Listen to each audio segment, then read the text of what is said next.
Business, l'heure H, l'invité. Donc c'est le grand rush, évidemment on va le dire, fin juillet, début août, là on est sur la fin juillet, c'est le grand rush pour la saison touristique, une saison touristique qui se déroule, vous savez, dans un contexte bien particulier, malheureusement. Didier Arinaud, bonjour, directeur général du cabinet ProTourisme. Paris, on le savait, était touché par les attentats depuis les attentats depuis Charlie et puis le 13 novembre. Et puis il y a eu Nice, il y a une quinzaine de jours où là on sait que de nombreux touristes étrangers ont trouvé la mort. Est-ce que depuis le 14 juillet on a vu le tourisme, les réservations chuter ailleurs qu'à Paris dans le sud? On sait que Paris était touché, avait toujours du mal à se relever. Est-ce que vous nous dites que depuis le 14 juillet, c'est l'ensemble de la destination France et le sud notamment qui sont également concernés? Alors, bien évidemment, ça a eu un impact sur les réservations de la Côte d'Azur, oui. Nice, bien évidemment, mais aussi de Cannes et des villes du littoral azuréen. Deuxième ville la plus visitée de France, Nice, après Paris. 5 millions de visiteurs tous les ans, c'est ça? Absolument, oui. Deuxième pôle hôtelier de France. Et donc c'est vrai qu'après Paris, la France, à l'étranger, le symbole de la France, c'est à la fois Paris et sa tour Eiffel, et puis Nice avec sa promenade des Anglais. Donc c'est aussi l'image, il y a dans l'esprit des clientèles lointaines, il y a cette image symbolique de la Côte d'Azur, du bien vivre, d'un certain esprit à la française, d'une liberté. Donc c'est tout cela qui voulait être touché. À l'évidence, ça l'est, avec une baisse de 10% de la fréquentation. Mais quand on regarde, vous nous dites moins 10% depuis au jour d'aujourd'hui par rapport à ce qui était prévu, c'est-à-dire par rapport à l'an dernier. Par rapport à l'an dernier. Moins 10% sur le mois de juillet par rapport à l'an dernier. Ce qu'il faut savoir, c'est que la Côte d'Azur était plutôt en augmentation.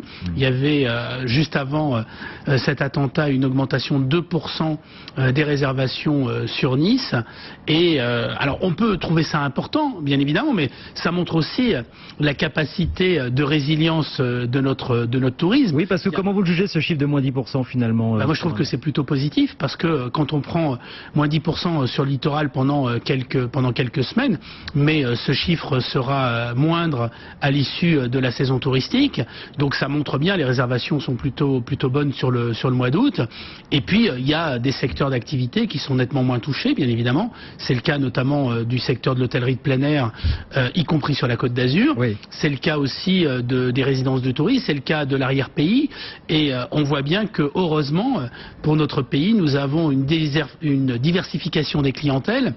Nous avons aussi la clientèle française qui représente la grande majorité des nuitées touristiques, et même à Nice, où on a une majorité de clientèle étrangère, puisque 51% des nuitées sont le fait des clientèles étrangères sur la Côte d'Azur. On voit qu'on est encore qu'à 10%, donc qu'à moins 10%. Donc ça montre quand même qu'il y a une force de notre tourisme. Et comment vous l'expliquez ça justement, cette résilience? Cette résilience, elle est due à plusieurs facteurs. D'abord, sur le tourisme français, 80% des clientèles étrangères sont des clientèles européennes. Oui. Et ces clientèles étrangères savent très bien, elles connaissent la destination France, elles savent très bien qu'aucun des pays européens n'est épargné par le terrorisme. Oui. Et puis ce qu'il faut voir, c'est que la clientèle la plus sensible au risque terroriste, c'est la clientèle. Alors il y a les clientèles lointaines, bien évidemment, le Japon, la Chine. On dit les Japonais particulièrement craintifs sur ces questions, particulièrement craintifs, peut-être plus que les Chinois ou d'autres. Les Japonais sont particulièrement craintifs. On peut dire que les Japonais sont un peu les Français de l'Asie, car les Français, quand on part à l'étranger, nous on a une sensibilité. Il faut voir l'écroulement de destinations comme la Tunisie. Et ces dernières semaines, ces derniers mois, je le disais souvent, la Tunisie n'est pas plus dangereuse que la France. Certains en doutaient, et à l'évidence, aucun pays n'est épargné. Et on voit la chute que ça a pu provoquer dans les destinations du Maghreb. Donc les étrangers, bien évidemment, ces clientèles lointaines sont très sensibles. Les Européens sont fatalistes et viennent, mais ceux qui viennent d'horizons plus lointains, évidemment, sont plus. Alors, les Européens viennent. Évidemment, ils ont moins envie en ce moment d'aller dans des destinations, c'est encore très frais, c'est quand même un peu délicat d'aller sur la plage, sur la promenade des Anglais, après ce qui s'est passé. Il y a du report là sur des pays comme l'Italie, l'Espagne, le Portugal par exemple, ou la Grèce? Alors, on a deux phénomènes. On a un report des clientèles étrangères qui envisageaient de venir en France et qui vont dans ces pays. Mais on a aussi plus de départs des Français vers ces destinations. Il y a une augmentation aujourd'hui des taux de départ à l'étranger de nos concitoyens. On est passé l'an dernier de 25-27% à 30-32% cette année de départ à l'étranger. Les principaux bénéficiaires sont l'Espagne, l'Italie, la Grèce, mais aussi le Portugal. Et puis il y a une tendance au départ long courrier cette année. On voit bien qu'il y a les Français qui ont besoin de sortir de cette situation anxiogène et qui décident de faire un break, de partir loin de la France et d'aller découvrir d'autres contrées avec une très forte progression vers l'Asie, vers les Caraïbes, vers les États-Unis. Bon, on parlait des touristes japonais et chinois notamment qui viennent sur le sol français. Un mot des Américains. Est-ce qu'il est vrai qu'aux États-Unis, dans certains États américains, désormais, on ne couvre plus les organismes ne couvrent plus les Français, les étrangers qui viennent en France, les Américains? Oui, c'est vrai ça. C'est tout à fait vrai. De la même façon. C'est récent ça? C'est récent ou Ça fait quelques mois. C'est lié à l'état d'urgence aussi. Hein. Donc il y a. Les compagnies ne couvrent plus les Américains. Couvrent plus à partir du moment où il y a cet état d'urgence. On voit aussi qu'il y a un certain nombre de tour opérateurs et d'agences de voyage qui décident de déprogrammer la destination France, des Coréens, des Chinois, des Japonais, parce que dès qu'il y a le moindre risque, ils décident de changer de destination et de pays. Alors avant, c'était Paris qui était touché. Paris l'est toujours d'ailleurs. C'est la seule grande métropole européenne qui a eu une fréquentation qui a baissé en 2015, Paris. Toutes les métropoles, le tourisme urbain se porte bien, partout en Europe et souvent partout dans le monde. Paris a été impacté.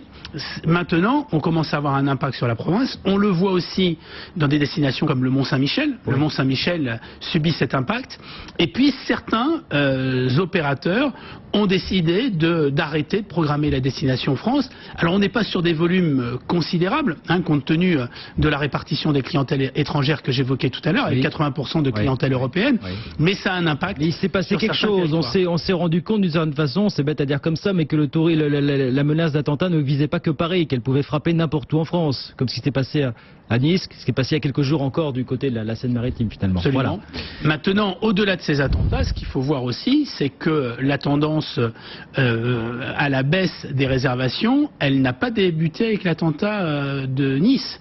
Elle a démarré dès le mois d'avril avec une démultiplication des problèmes, les grèves, les blocages, donc toute cette image aussi. Ça aussi, il faut le prendre en compte. Voilà. Et ça aussi, il faut le prendre en compte. On s'est quand même offert depuis 2 ans une campagne de dénigrement de la destination France à 300 millions d'euros. Donc derrière, on a des politiques qui se mobilisent et qui essayent de réunir 1 million d'euros comme l'a fait Valérie Pécresse et Anne Hidalgo. Mais le problème, c'est que c'est dérisoire. Tout cela, on devrait aussi se prendre en main et avoir conscience de l'image que l'on donne de notre pays à l'étranger.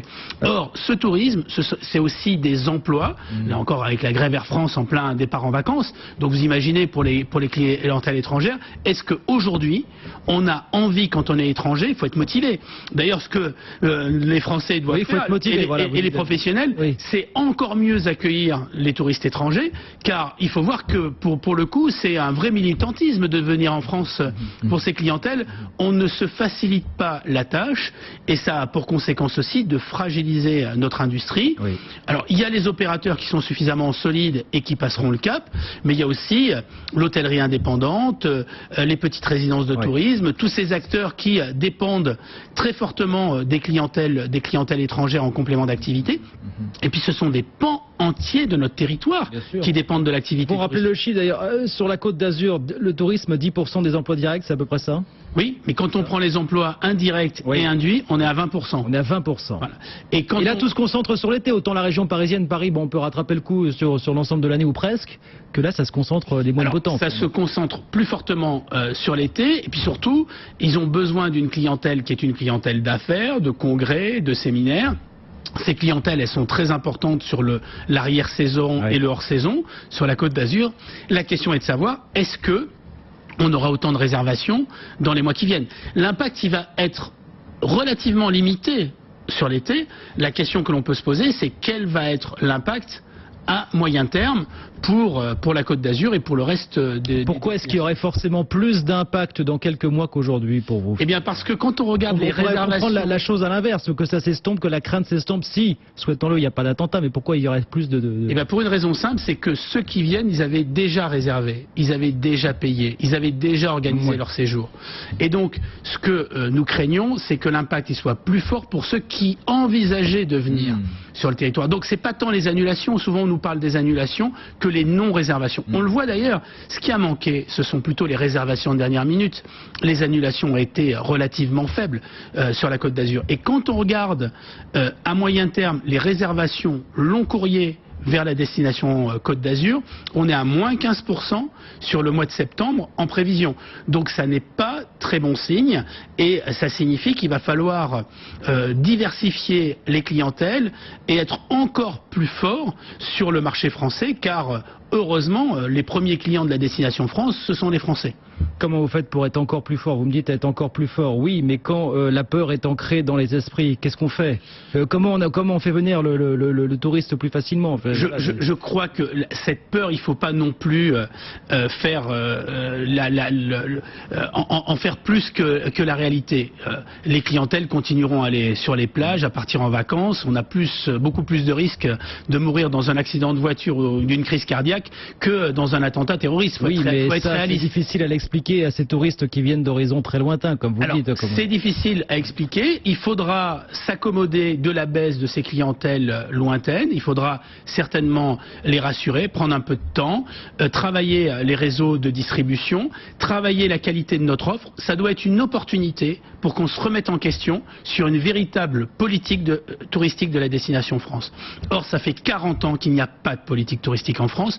On a un patrimoine extraordinaire et on vit de politiques qui ont été menées il y a bien longtemps. Ça veut dire quoi améliorer notre offre? Là, je me demandais si le prix finalement pouvait être l'argument. Est-ce que le prix peut être un argument pour vaincre la peur du terrorisme? Sans doute pas, mais ça veut dire quoi revoir son offre finalement touristique? Ça veut dire continuer à investir, ça veut dire avoir des mesures qui favorisent les investissements dans le secteur du tourisme, ça veut dire des mesures aussi qui favorisent l'emploi, ça veut dire un vrai raisonnement sur les offres qui nous manquent et sur nos besoins, c'est-à-dire sortir d'une logique de défiscalisation. Proposer quoi de plus, voilà, finalement aux clients demain? Eh bien, des choses qui sont très concrètes. Au lieu d'avoir des mesures qui permettent la défiscalisation sur des lits qui deviennent très vite des lits froids, de type la défiscalisation qu'il y a eu sur les résidences de tourisme en montagne et sur le littoral il y a quelques années, c'est favoriser ce qui est le plus générateur pour l'économie, favoriser notamment l'hôtellerie. On voit bien, aujourd'hui, le secteur hôtelier, il est pris entre, d'une part, des Airbnb, de la location entre particuliers, avec pas du tout les mêmes charges, pas du tout les mêmes contraintes. Et puis d'un autre côté... ils vont commencer à collecter la taxe de séjour là chez Airbnb dans quelques jours, vous avez vu là, Ah oui, alléluia, mais enfin franchement, est-ce que ça va changer? Non, mais je vous taquine, mais enfin voilà, c'est un acquis, voilà, c'était pas... Oui, ben c'est bien, voilà, il fallait le faire. Mais derrière, on a des opérateurs, des hôteliers notamment, qui subissent toutes les contraintes, qui ont une rentabilité de l'euro investi qui est beaucoup plus faible qu'ailleurs. Il n'y a qu'à voir d'ailleurs les chiffres du groupe Accor sur la destination France. On voit bien qu'il y a une diminution de leur rentabilité sur la France, et alors qu'elle est beaucoup plus forte à l'étranger. Il faut favoriser les investissements et la qualité dans notre pays, et puis peut-être revoir un certain nombre de normes, donner un peu plus de souplesse à ce secteur d'activité. On voit que la souplesse et la France, ne font pas bon ménage, mais malheureusement il va falloir qu'on s'y mette, car rappelons que le secteur du tourisme, c'est 2 millions d'emplois, entre les emplois directs et les emplois non salariés. C'est près de 4 millions quand on prend les retombées indirectes, induites et l'impact sur l'ensemble de notre tourisme. Alors, c'est 7% du produit intérieur brut. Voilà, j'aurais dû commencer, mais à culpa, par redonner son chiffre. C'est 7% du produit intérieur brut, le tourisme. Alors, c'est 7,5% du PIB, mais si on prend en compte les retombées indirectes et induites, le tourisme a un impact certainement au-delà des 10% du PIB. Car là, on prend en compte que les activités directement liés au tourisme. Mais vous savez, dans les zones rurales, c'est-à-dire dans 80% de nos territoires, en montagne, en zone de montagne, en zone de campagne, le touriste, il permet aussi aux boulangers, aux bouchers, aux pharmaciens de survivre. Parce que sinon, ces entreprises auraient fermé. Or, souvent, elles ne sont pas intégrées dans l'impact économique du secteur touristique. Donc, on voit bien que ce secteur, il est fondamental. Il serait bien de le prendre en compte dans des mesures gouvernementales et pas seulement, et c'est très bien ce qui a été fait ces derniers temps au travers de la promotion touristique avec Laurent Fabius, mais il faut passer à un autre stade. Il faut passer, le tourisme, c'est un marketing de l'offre. Qu'on le veuille ou non, on le voit avec, dès qu'il y a la création de nouveaux équipements, on voit l'impact du Puy du Fou, par exemple, sur la Vendée, c'est plus de 3000 emplois derrière. On voit l'impact de la Cité du Vin, qui a un extraordinaire équipement à Bordeaux et qui booste l'ensemble du tourisme aquitain.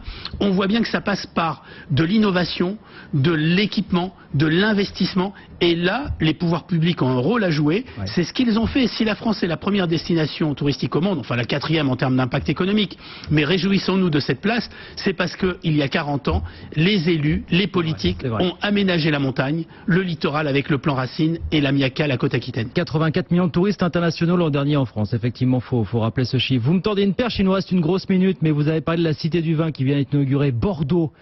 On parle énormément de Bordeaux et vous nous dites aussi c'est une des destinations phares cette année, Bordeaux. Qu'est-ce qui se passe avec Bordeaux Bordeaux, c'est d'abord des aménagements qui ont été réalisés et là on voit ce qu'est une véritable politique touristique. On crée des aménagements, on crée des infrastructures qui rendent la ville beaucoup plus attractive et derrière on a un équipement phare et on a des investissements. C'est le cas aussi de Toulouse qui est en train de faire sa mutation. C'était le cas de Marseille avec le grand projet urbain et le projet d'aménagement touristique. Ça a été le cas de Nantes. Heureusement les villes, et là on voit que les élus dans les villes, les maires des grandes villes, que ce soit aussi Lyon, Marseille, Bordeaux, Nantes, au-delà de toutes les considérations politiques, Toulouse qui est en train de faire sa mutation et qui a un formidable potentiel de développement, notamment autour d'un vrai positionnement autour de l'espace, de l'aéronautique, avec la Cité de l'Espace, avec l'Aéroscopia, avec les projets à Montaudoin demain. Donc on voit bien que ce tourisme, quand on travaille bien dans le secteur du tourisme, on a des résultats quasi immédiatement. Et c'est la grande force. D'ailleurs, ce que font les élus à l'échelon local, il serait bien, lorsqu'ils prennent des responsabilités nationales, qu'ils les appliquent. Il n'y a qu'à voir ce qu'avait fait Jean-Marc Ayrault à Nantes. Ça serait bien qu'ils prennent les mêmes mesures à l'échelon national. Et puis peut-être Alain Juppé, si un jour il est élu président de la République. Voilà, c'est ça. Voilà, c'est un message passé à Alain Juppé. Voilà. Faites au niveau national si vous êtes élu ce que vous avez su faire chez vous, finalement. Pour absolument, avoir une vraie ambition pour le tourisme français. C'est peut-être celui qui servira le mieux votre cause finalement s'il arrive à l'Élysée l'an prochain. Voilà. À condition qu'ils aient de la mémoire. Merci beaucoup Didier Arrino. Merci d'être venu nous voir ce midi sur le plateau de BFM Business. Didier Arrino, directeur général du cabinet ProTourisme, avec nous pour parler des incidences bien sûr de ce qui se passe en France ces derniers mois. Merci d'être venu nous voir ce midi sur BFM Business. Ben voilà, l'orage c'est terminé. On se quitte dans un instant le journal.